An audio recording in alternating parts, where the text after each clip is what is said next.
এখনও বাড়ি ভাড়া নিশ্চিত না হওয়ায় চলতি বছর হজ ব্যবস্থাপনায় অনিশ্চয়তা ও চ্যালেঞ্জ রয়েছে। এছাড়া মিনা আর আরাফায় যেতে পারলেও মুজদালিফায় ২৮,০০০ হজযাত্রীর অবস্থান এখনও অনিশ্চিত। সন্ধ্যায় রাজধানীর আইডিইবি ভবনে সংবাদ সম্মেলনে এসব কথা বলেন হজ এজেন্সিগুলোর সংগঠন হাবের সভাপতি। জানান, এজেন্সিগুলো ভিসা জটিলতার প্রভাব পড়বে সুষ্ঠু হজ ব্যবস্থাপনায়। ওমরাহ ভিসা বন্ধ থাকায় জটিলতা নিশ্চিতে মন্ত্রণালয়কে দ্রুত পদক্ষেপ নেওয়ার আহ্বান জানান তিনি।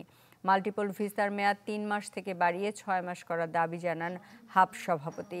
বলেন, সৌদি সরকার হজের ফি ও বিমান ভাড়া না কমালে প্যাকেজের খরচ কমানো সম্ভব নয়। আজ থেকে কমপক্ষে ৩ মাস আগে আমি প্রথম বলেছি হজ ব্যবস্থাপনা ২০২৪ সালে চ্যালেঞ্জিং।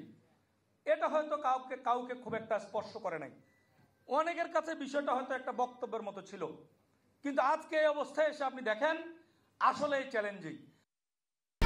১, ২, ৩ ঢাকায় জমি জিতে নিন ১০০% ক্যাশব্যাক সহ ২০ কোটি টাকার পুরস্কার।